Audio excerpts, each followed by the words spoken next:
Innovación, tecnología y desarrollo. Creo que son tres palabras que ANDA ha podido potenciar. Y estamos hablando, Moisés y pueblo salvadoreño, de una isla que se encuentra a más de 100 kilómetros de San Salvador. Que tú llegas a Puerto El Triunfo, tenés que embarcarte.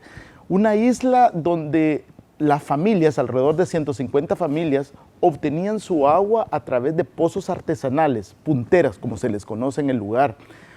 Agua que no necesariamente era apta para consumo humano. Y los testimonios están ahí. Gente que tomaba agua y nos decía, con sapos, ranas, lodo, además, hierro y manganeso, después de haberlo analizado físico-químicamente. Necesitamos una solución y es gracias al apoyo del pueblo y gobierno de España que este sueño se hace realidad. ¿En qué consistió todo lo que es la desalinizadora? Bueno, mira, estamos hablando de una inversión alrededor de $800,000, 150 familias, que equivalentes a más o menos 600 habitantes de la isla. Lo primero es los pozos. Contamos con 2 pozos. Es un medio híbrido entre un pozo artesanal y un pozo profundo, 5 metros. El primer desafío, vamos a hablar de desafíos y te voy a ir llevando en el cronograma de todas nuestras etapas. Solo para ubicarnos, es la isla Madresal. Madresal, Jiquilisco, correcto. Entonces, tenemos 2 pozos perforados a 5 metros. El primer desafío es que tú tienes una capa muy delgada de agua dulce. Tuvimos que traspasar, romper esa barrera, porque la demanda era mucho mayor. Entonces estás hablando de un ambiente totalmente salino, agua salada. Claro. Entonces, lo primero, tenemos que poner una rejilla para que no pudiera toda esa arenilla que se encuentra ahí dañar cualquier motor, bomba o obstruir las mismas membranas de las que vamos a hablar posteriormente. Siguiente desafío, calidad del agua. Además que ya sabemos que es un agua salina, físico-químicamente hablando, nos topamos con un agua que contiene hierro y manganeso. Organolépticamente, esto lo que significa es que el agua lleva un color rojizo. Entonces tuvimos que poner un filtro de arena verde, antracita y arena, para remover esos materiales. Y la belleza, el corazón de mi planta es un proceso físico-químico que se llama ósmosis inversa. ¿Y en qué consiste este proceso? Bueno, es un proceso en el cual las partículas viajan de una mayor concentración a una menor concentración, aplicándoles una presión muy alta. Y eso es lo que sucede. Hay ciertos polímeros y esas partículas viajan a través de una membrana semipermeable. Eso quiere decir que, mis concentraciones se equilibran. Al otro lado tengo una concentración de agua sin sal y la que tengo aquí con sal o salmuera se regresa al mar en concentraciones menos que la del mar mismo. Estamos hablando de 15.000, 20.000 partes por millón versus la concentración de sal que puede tener el mar, arriba de 30.000 partes por millón. Entonces, esa agua, después que pasa por ese proceso, por esa membrana semipermeable, pasa por un proceso de cloración y es conducido a un tanque donde puedo obtener alrededor de 110 barriles que luego son distribuidos a través de mi red de distribución. ¿Por qué cloro el agua? Me preguntarán, si tengo un proceso de ósmosis inversa que es por decirlo así, un proceso correcto, exacto. ¿Por qué? Porque acordémonos que en la red de distribución puede surgir cualquier fuga, puede surgir cualquier arrastre de sólidos y yo necesito proteger la inocuidad del líquido para que cuando los habitantes de la isla abren el chorro puedo tener un cloro residual y que puede ser apto para consumo humano. En otras palabras, mi propósito es mantener la inocuidad del líquido. Moisés, qué bendición es que además de que le estamos llevando agua a todas esas personas, hay alrededor de 140 niños en la isla que ahora cuentan con algo que es vital, que es el agua, porque estamos asegurando ese crecimiento, y estamos en línea también con la política de la primera dama, Gabriela de Bukele, mi primera infancia. Entonces, creo que la solución es integral y no termina ahí, Moisés. Déjame contarte que que las primeras veces que fuimos a la isla, encontramos literalmente una alfombra de plástico en toda la isla. ¿Por qué? Porque las personas consumían agua embotellada, bolsitas plásticas con agua, las que venden,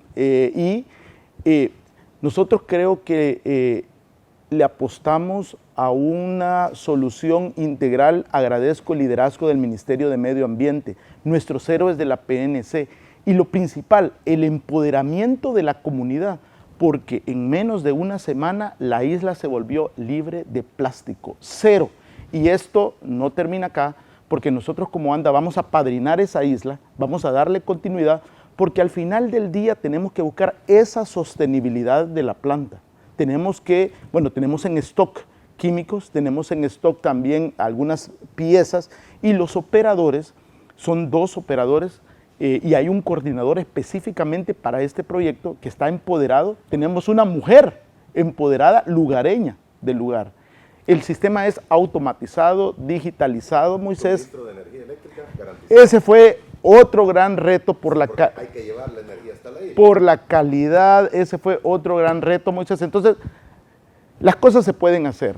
Y una isla abandonada por años, imagínate qué bendición ahora tener agua. Ahora yo creo que el mensaje y en el que tenemos que trabajar día a día es para que se cuide ese recurso, porque ese recurso es para consumo humano, no es para lavar paredes, para lavar techos. Entonces ellos tienen sus propios pozos, aún artesanales. Entonces creo que el uso adecuado del recurso va a ser clave y nosotros como ANDA, junto con la cooperación española, le vamos a dar seguimiento para buscar esa sostenibilidad que al final del día es la cereza del pastel. Varias preguntas sobre esto. ¿El monto total del proyecto, señor? $800,000. $800,000. Correcto. O sea, no es dinero, pero no es una cantidad exorbitante para el beneficio que puede traer. Claro. Y es la primera planta desalinizadora fija, ¿verdad? Es la primera planta desalinizadora fija in situ que brinda agua a una población rural en El Salvador administrada por ANDA. ¿La operación es de 24 horas?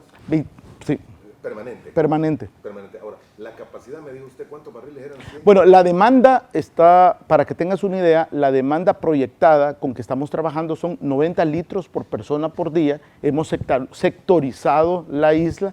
Creo que en las imágenes se pueden ver el tanque de almacenamiento, alrededor de 25 metros cúbicos, por ahí por 110 barriles, asegurando que esa agua conserve cloro y que cuando vaya a la última vivienda pueda mantener esos rangos de cloro residual aptos para mantener esa inocuidad, que puede andar entre 0.3 y 1.1 miligramos por litro. Muy bien, Que funcionan en alternancia. Exacto, eso le iba a preguntar, Sí, que funcionan en alternancia y toda la planta no es grande, es pequeña. Hemos tratado de incorporar elementos claves. Hemos sembrado árboles, infraestructura verde, blindaje climático, hemos entrenado a las personas y todo esto se resume en una palabra, Moisés, y creo que vamos a hablar en el próximo segmento. Todos estos elementos se resumen en ser resilientes ante un fenómeno que es real en El Salvador y en el mundo hoy en día. Estamos hablando del cambio climático. Tenemos que estar listos para adaptarnos, prepararnos, responder con acciones de mitigación y adaptación ante un fenómeno tan real como es el cambio climático, variabilidad climática. Señor, ¿a qué profundidad están los pozos? 5 metros. 5 metros. Bueno, es que en la playa, si en una isla, claro, el agua la encuentra ahí nomás. No, claro, Moisés. Y mira, de verdad. Y es relativamente dulce. Sí, bueno, entre comillas. Exacto, es un agua súper de calidad. Lo más sorprendente al día de hoy es el empoderamiento de las personas, cómo el agua, y este dato es muy importante, Moisés, cómo el agua fue esa chispa que generó turismo, que va a generar comercio. ¿Por qué te lo estoy diciendo? El día que fuimos a inaugurarlo, las mismas personas lugareñas hicieron una feria donde vendieron sus productos, donde lavaban sus vegetales, donde cocinaban. Entonces, estamos viendo cómo el agua es ese eje transversal económicamente hablando, socialmente hablando y ambientalmente hablando. Todo. Exacto, nos tocó sembrar, limpiar, O sea, estamos hablando de un saneamiento integral, porque Moisés, de verdad, tú ves ahí verdecito y tú ves los alrededores que están limpios, pero todo eso era una alfombra de bolsas plásticas. Y vamos al siguiente punto. ¿Dónde crees que va? Exacto. Buen punto. Creo que esta es una oportunidad para ANDA de replicar. Estamos hablando de un proyecto de mediana, larga escala. He conversado con varios embajadores de la Unión Europea quienes están muy interesados en conocer de cerca el proyecto y de buscar el financiamiento para replicar. La otra buena noticia, Moisés, tenemos que dar primicias acá, es que la próxima semana nos va a visitar el presidente ejecutivo del Instituto de Acueductos y Alcantarillados en Costa Rica, y él viene, uno de sus objetivos es conocer de cerca todo el proyecto integral que se hizo con la desalinizadora. Entonces, ves cómo estamos marcando la cancha y liderando regionalmente un proyecto que en otros países se puede replicar. Bien, ¿cuánto es el tiempo útil, el tiempo de vida de esta planta, señor? Bueno, estamos hablando 20, 25 años. Como cualquier proyecto, tenemos que cuidar la infraestructura, tenemos que blindarla climáticamente y las visitas periódicas se van a hacer. Una vez más, gracias al pueblo y gobierno de España por haber aportado y haber dado este legado invaluable para El Salvador.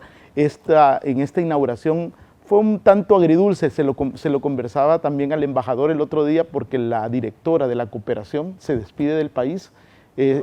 Se despide del país, ella se retira del país y este fue uno de sus últimos actos públicos, y qué broche de oro para hacerlo como inaugurar esta planta.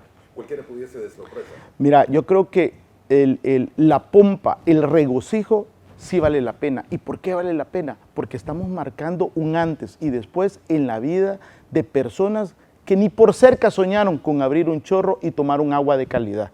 Yo creo que eso es clave, Moisés, porque en la vida de ellos estaban ya acostumbrados a comprar, y la misma operadora de la planta nos decía, es que tengo que sacar más. Imagínense cuando no tengo X cantidad de dinero para comprar agua embotellada o bolsas plásticas.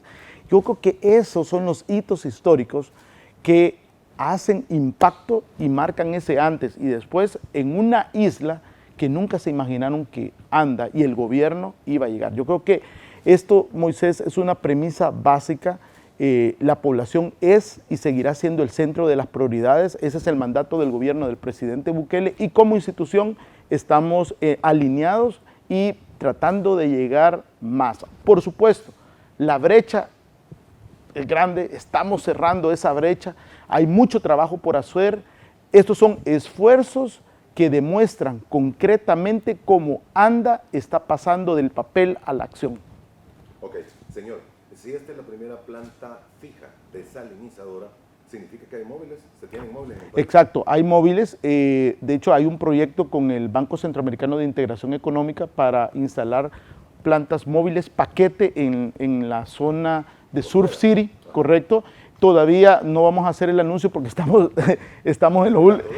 en los últimos detalles, por decirlo así, pero cuando estamos hablando de plantas fijas con una tecnología de punta, esa es la palabra, como ósmosis inversa, definitivamente nos tenemos que ir con Madresal. Los invito a que visiten Madresal.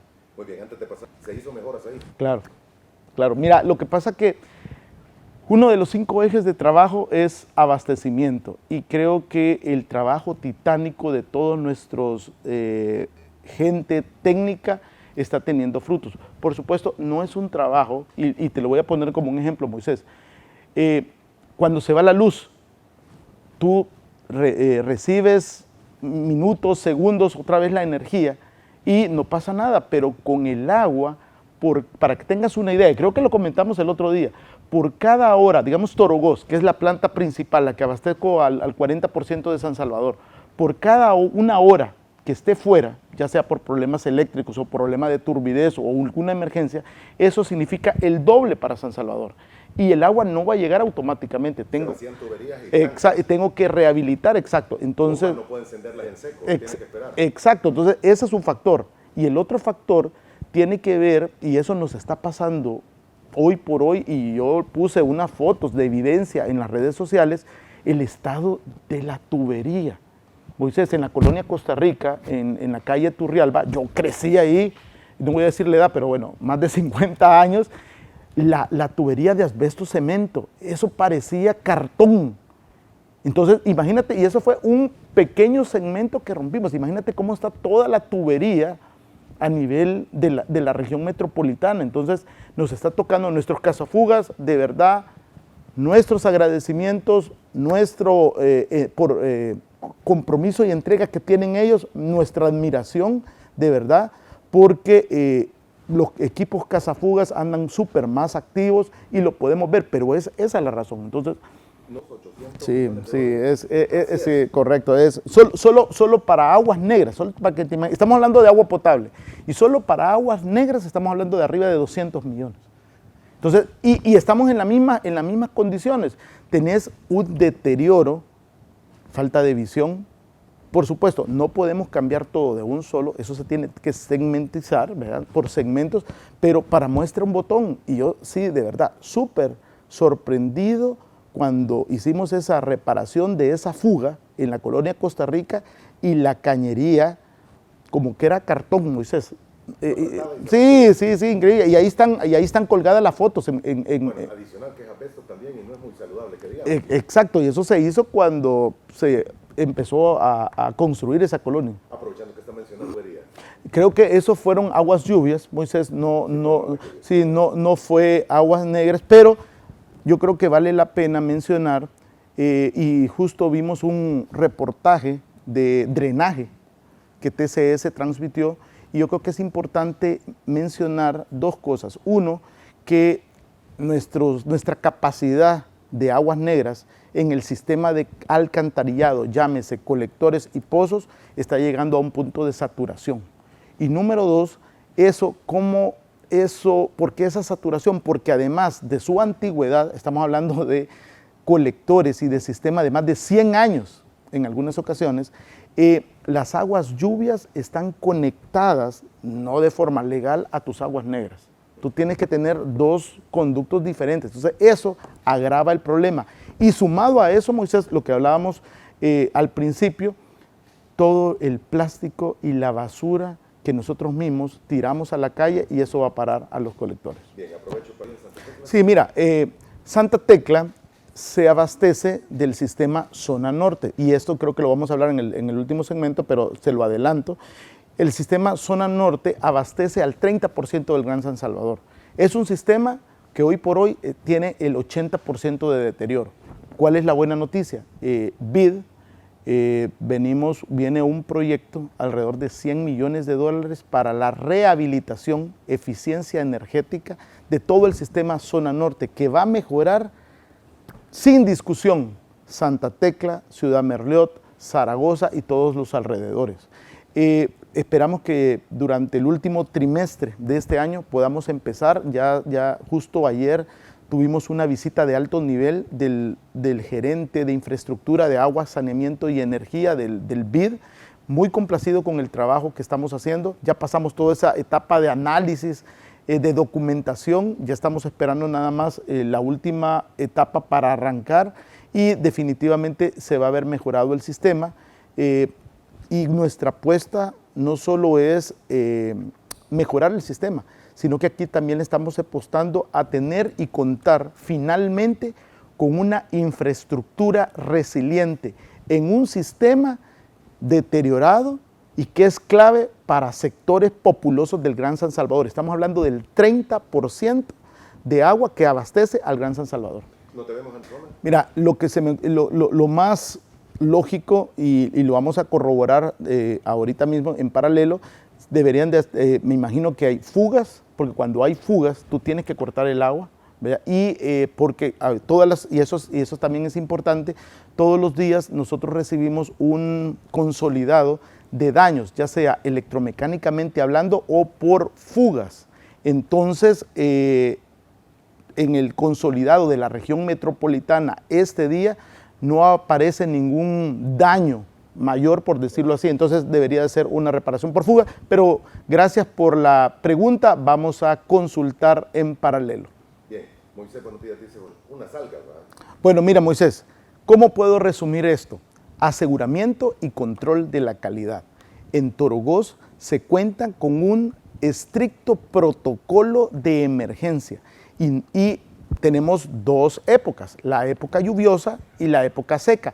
En nuestra época lluviosa, la que estamos viviendo ahora, fenómeno La Niña, con torrenciales lluvias, eventos climáticos extremos, el parámetro crítico es la turbidez y en Torogós hemos establecido esos umbrales, y te los explicaba fuera de cámara Moisés, que nos marcan hasta dónde puedo yo tratar el agua en un sistema, en una planta de tratamiento convencional.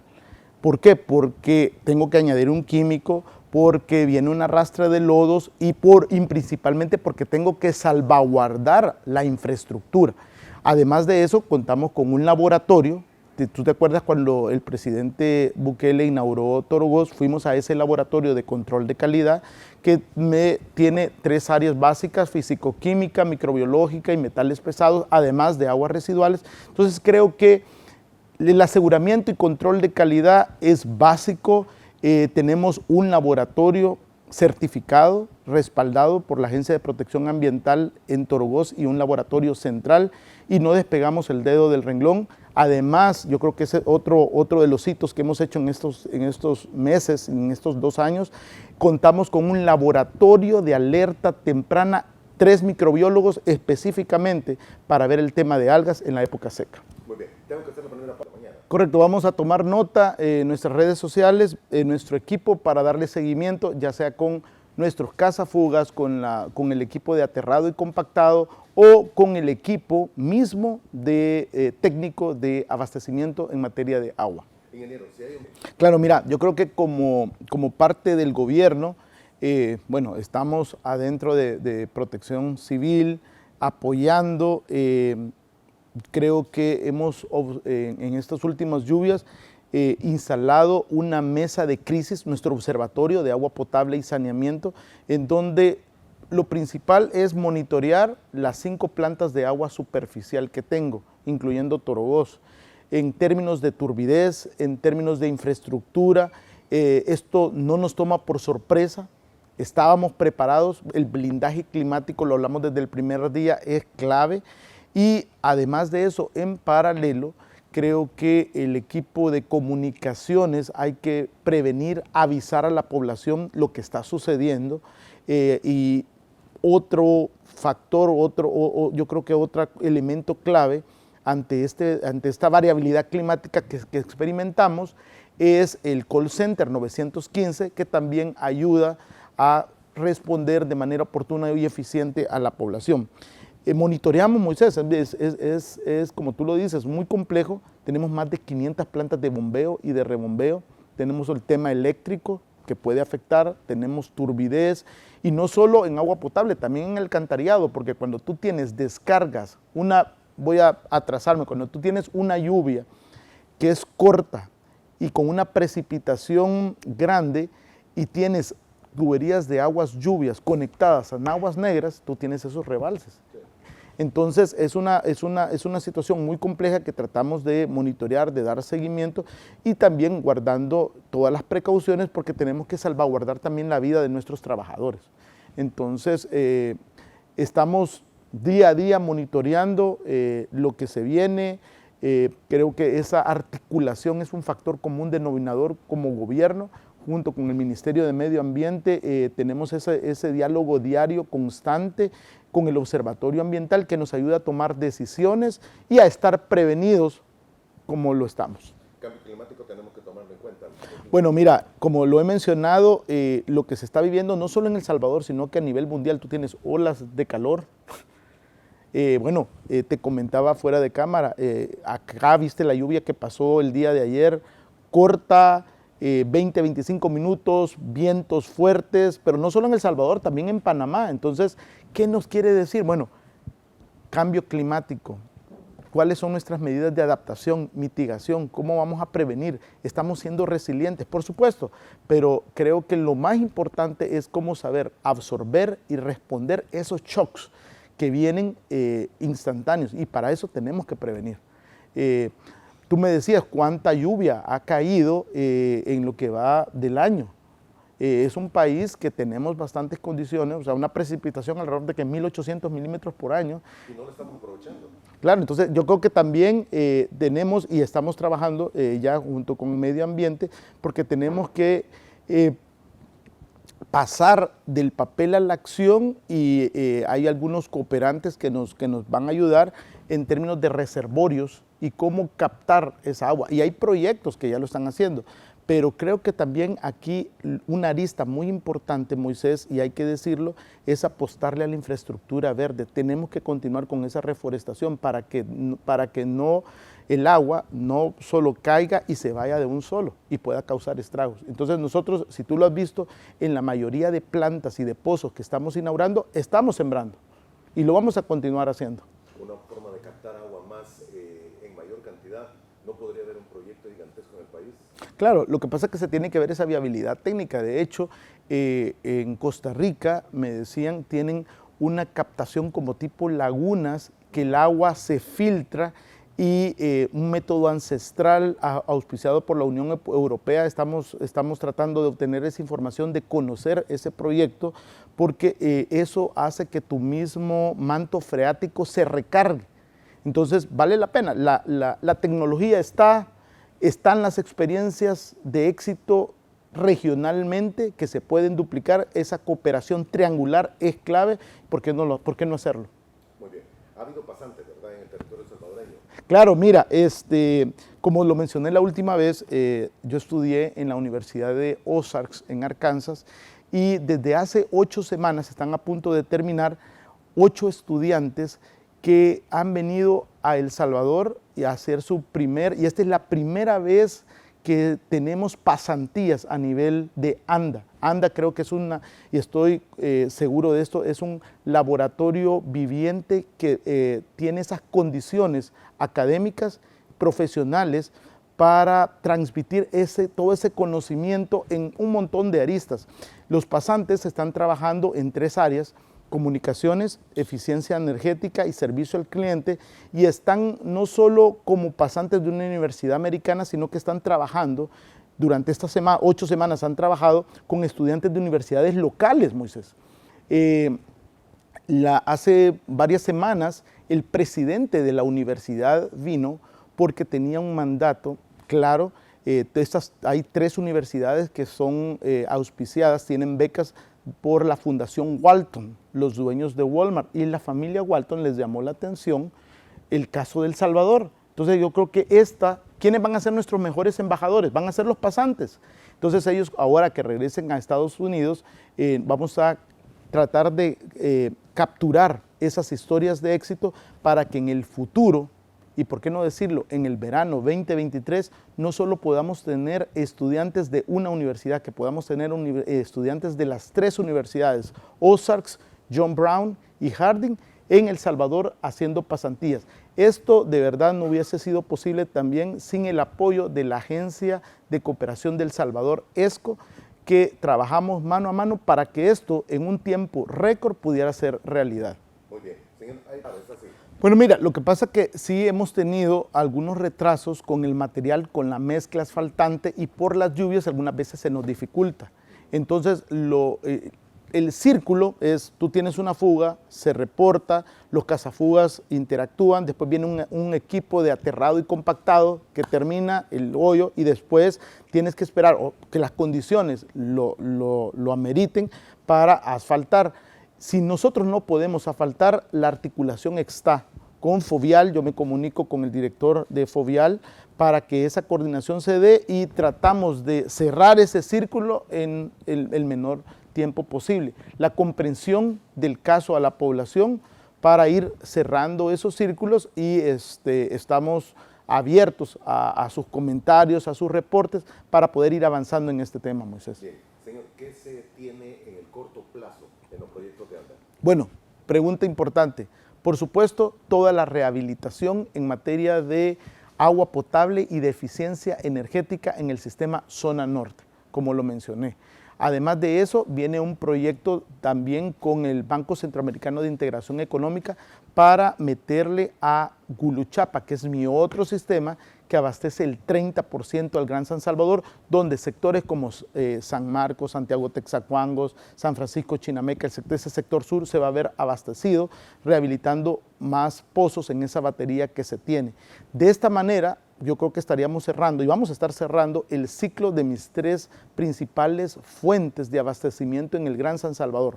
Torogoz con un 40%, Zona Norte con un 30% y Guluchapa con un 30%. Además, otro proyecto que lo tenemos ya con Banco Mundial enfocado en infraestructura resiliente es priorizar esos cambios de acueducto que se necesitan, lo que estábamos hablando al principio. No va a ser un trabajo fácil, es un trabajo titánico, pero eso viene en ruta y además y eso va a permitir mejorar el abastecimiento de todo el agua que viaja esos 45 kilómetros desde Torogoz al centro hasta San Salvador y abastece a varios municipios claves del Gran San Salvador. ¿Es a muy largo plazo el proyecto para el cambio de tuberías, ingeniero?